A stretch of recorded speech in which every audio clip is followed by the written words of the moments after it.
won't be anytime soon, but Coach Jackson still starting. Now tell me he won't. I don't want to hear "we" come out of your mouth when you talk anything about Seattle sports ever again. I'm gonna have to go ahead and say peace, strength, And a long life, fellas. there you go. Shorman, ladies and gentlemen. That's the best friend of our next course. Commando Dave, game time. What's on your mind? What's up, JB and KB? How you doing, Commando? Well, I'm a little bit steamed just for starters right off the bat. I'm glad that Big P's always crashing the boards, get me on the line. But I know it's a game time tradition between you guys to recognize all Hall of Famers equally. But if I'm ever on the hotline at the same time the longshoreman is, I'm a first ballot game time Hall of Famer. And comparatively speaking, the longshoreman is an imaginary caller. All this time. Oh, you know what? Was at it again. We're now in our 11th year doing this, Commando, and there's still people out there that believe that, in fact, he is a host.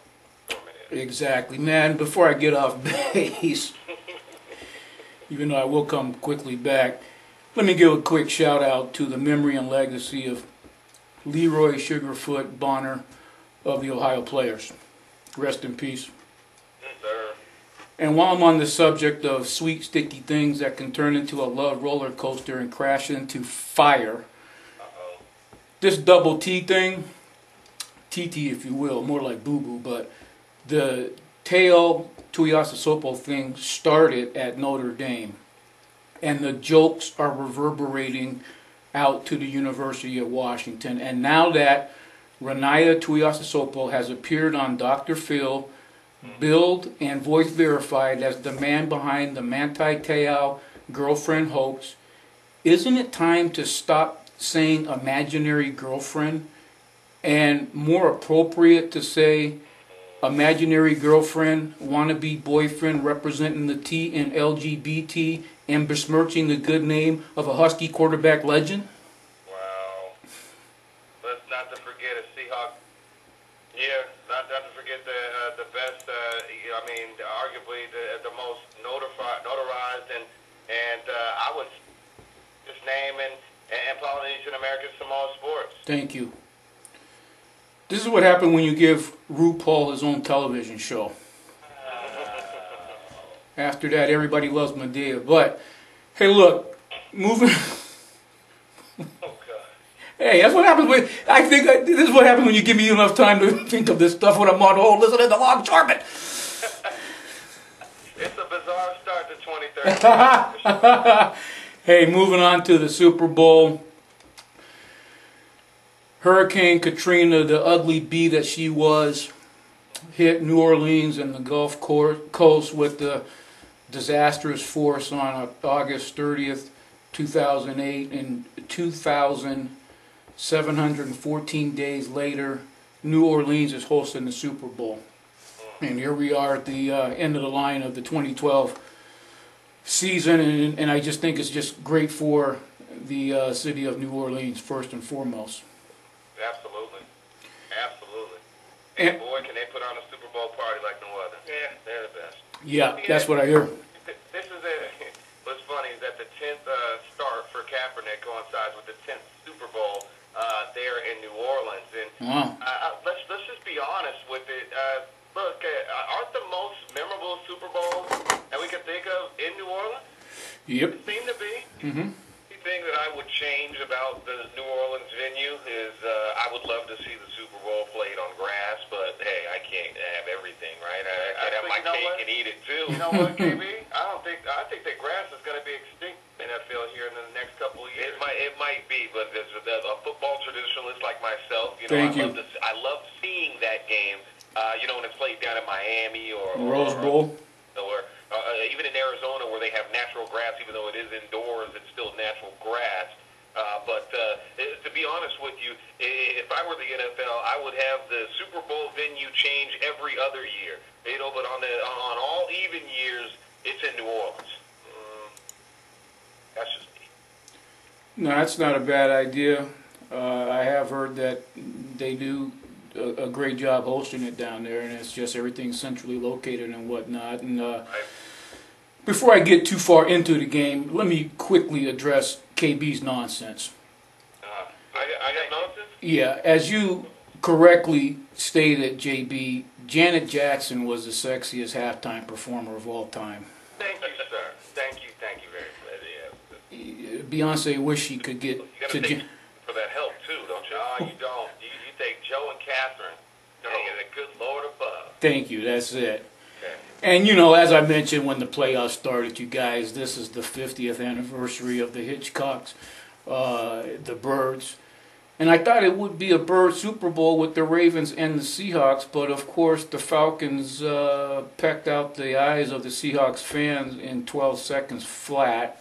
But since the exactly, yeah, pecked the Seahawks defense eyes out. And since the Ravens made it, and Edgar Allan Poe died in Baltimore, where my dearly departed dad was born, I'm taking the Birds over the 49ers nonetheless. I think Gabriel Montoya really said a lot there when he was talking about the wave of momentum that this team is riding. You start off with the preseason and the passing of Art Modell, the controversial owner who brought that team there amidst just the biggest mess probably in the National Football League. Torrey Smith's brother got killed a few weeks later, and then of course Ray Lewis's last dance. And I just see really that the Ravens have, you know, that wave of emotion that they're riding along with playing hard-nosed football. And the 49ers, on the other hand, you guys have just really played hard-nosed football, with the one exception when they waltzed and tiptoed into Seahawks Stadium. But I will say this, you know, they have packed a lot of emotion, really more like excitement around calling the game Kaepernick. I'll tell you that.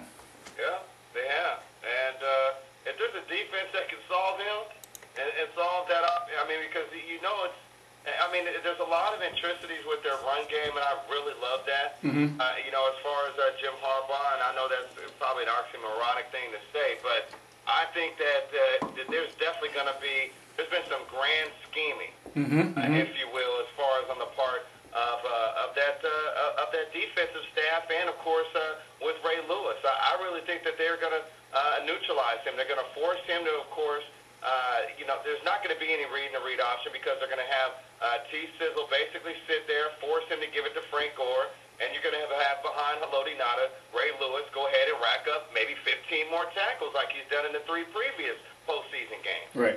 I just think that, you talk about that with Gore, and you talk about the secondary that the Ravens have, I think that they will be able to nullify that passing game for the 49ers, because I still think that it's limited, even though it's expanding.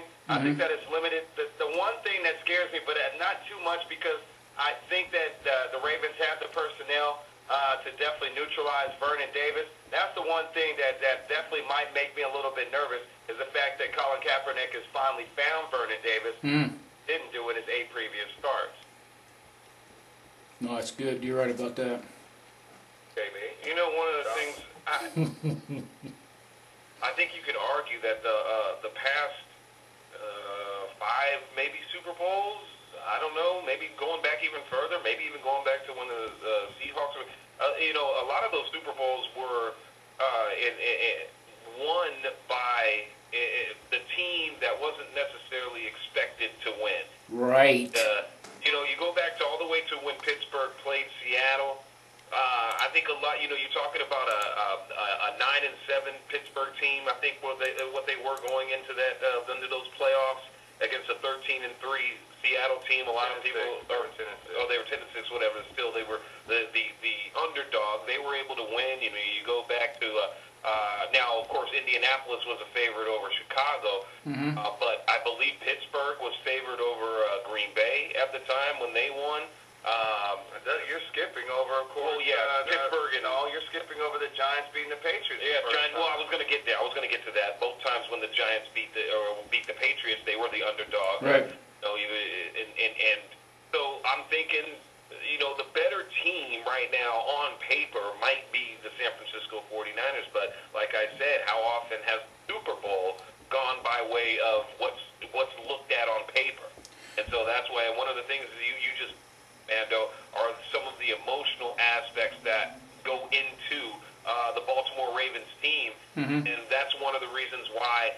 think that the Ravens will win this game. And, you made an excellent point there, KB, because, you guys remember, and I know most of the Game Time listeners remember, man, back in the day coming up, they used to, call it the Super Bore, because these games were just so out of control and such blowouts. But, man, in about the last, 10, 15 years, all the games have been compelling, and, I look for this one to be just the same. Very close. And in fact, you've been hoping for an overtime game for years, JB, and every year. Here's the first year I'm not predicting it, and watch it happen. Well, it was two brothers, in Super Bowl 41, and now this time it's two siblings. So if it's ever going to be an OT, this is your year, particularly since you're not calling it. You still want one, you're just not calling it anymore. I'm calling it, so it'll happen. Right. I've got it, and this is the year. I can't believe you're not saying that it's going to go into overtime. I think it's because you're probably over the last 7 years you're tired of saying it. Oh, last 10. Oh, it's been golly. Last 10. I put it like that. And to be honest with you, it's a great point that you bring up there, Commando, as far as talking about how it used to be the Super Bowl. The last time that it was a Super Bowl was the last time Ray Lewis was in it. Which is ironic in itself. 12 years ago, of course, winning Super Bowl 35. So it was a boring game. It was a very dominant game. It was forgettable. Well, yeah, it was for the Giants fans, but from a defensive, you arguably saw the best defense ever play in the Super Bowl. Because let's be honest, that would have been the first shutout if it wasn't for a kickoff return that was returned for a touchdown. That's true. I think you can argue, though, there are three teams that had great defenses that have played in the Super Bowl. 85 Bears, obviously, with that 15-1 season. Let's not forget about the Tampa Bay Buccaneers when they won the Super Bowl, had a very, very good defense and what you would consider the best defense ever, that Ravens defense in 2000. So, and let's not forget, San Francisco's got a pretty good defense this year. One of the reasons why they were a lot of people's preseason pick to go to the Super Bowl. Right, no question about that, KB. And even though I picked the Ravens and really want the Ravens, the serendipity for the 49ers is a couple as far as I'm concerned. One, I'm a big Randy Moss fan. So, just the fact that he kind of shook off that T.O. Ocho Psycho type kind of, stigma that those guys put on themselves, for all intents and purposes. Retired, came back with the Niners, boom, in the Super Bowl. Wouldn't mind seeing Randy Moss get a ring if it works out like that. But on a bigger picture, you guys, that's good for the division. You mean the greatest of all time? Beg pardon? You mean the greatest receiver of all time? Arguably, and I'm not going to have that argument right now, but on a... a lot of KB in him, doesn't he? Go ahead. Watch yourself there, JB. But on a bigger scale, it's good for the division that they're 49ers are at least in this game, if not the Seahawks, of course. And should they go on to win it, again, good for the division, because don't forget, this division, even though we were, loud and proud and blue and strong and all that, 12th man and everything, when the Seahawks made it at 7-9, the NFC West was the laughingstock of the NFL, and we can look back at it and chuckle a little bit. And I say all that to say is that this division has come a long way since then, and you have two extremely strong teams with a third coming up in the Rams real strong in this division as well.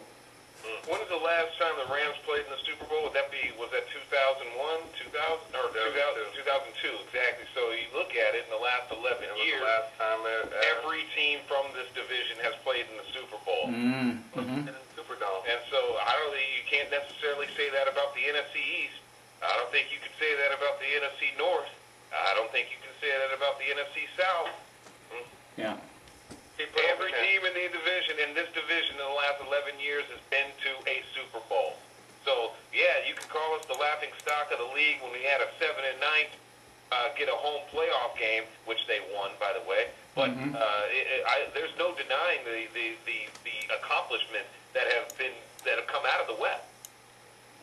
No, you're absolutely right about that, and which is why it's just, again, a crying shame to watch how this division played out this year. And really, for the last time, I'm going to say it, Arizona Cardinals Week 1 cost the Seahawks. That's, to me, that Super Bowl victory, or not, excuse me, the road to the Super Bowl. And just from the standpoint of how it all played out in the playoffs, because now that they switch places with the 49ers, then the 49ers go down and they beat the Falcons, and then they got to come back and play the Seahawks in Seahawks Stadium, and there's no way that after an 8-0 season, the only unbeaten team in the National Football League, it's funny how the championship came down to home field advantage for not.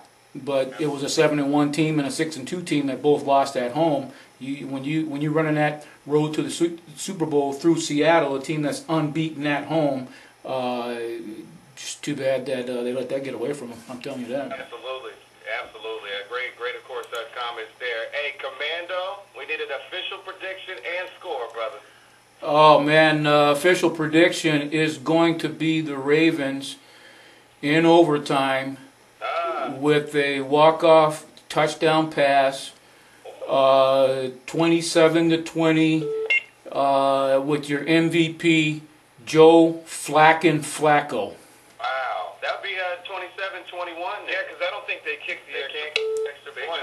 Not in an overtime touchdown. Just go is right off into the sunset. Well, what it is? 27-21 in OT. Okie doke. If that's what I have to be, I'll take that. That'll work. We'll give you that one. We'll give you that one. I've seen, but it's funny because all the way back to the Immaculate Reception, I've always seen them, kicking that field goal or the extra point at the end, and I don't know why they can't just have a walk-off situation in football. That's true. Well, we definitely have had that. That's for sure. KB, give your quick prediction then. I got Baltimore. What did I had? Wow. No, I had. Wait, no. Baltimore. No, it's going to be 26-23. 26-23. Baltimore. And it won't be in overtime, but it will be a walk-off field goal by the rookie. He says. Hey, Commando, last shout-outs, brother? Man, last shout-outs go to the Hall of Fame Selection Committee. If anyone must go into the Pro Football Hall of Fame this year, it's Charles Haley. Charles Haley. Yep. Bill Parcells, Tim Brown. I'd like to see it. It's going to be interesting, that's for sure. Hey, Commando, enjoy, of course, Super Bowl 47. We'll see if the prediction definitely does come true. We just hope for a great game. Always, of course, great football talk. Let's enjoy what is the finale and the climax of a great football season, my brother. Roger that, JB. Always good being on with you and KB with Big P crashing the board, keeping it real on Game Time Sports Talk, the realest sports talk show in the Northwest. There we go. Happy Black History Month to you and yours. That's Roger. Commando Dave checking in and out here on Game Time Sports Talk.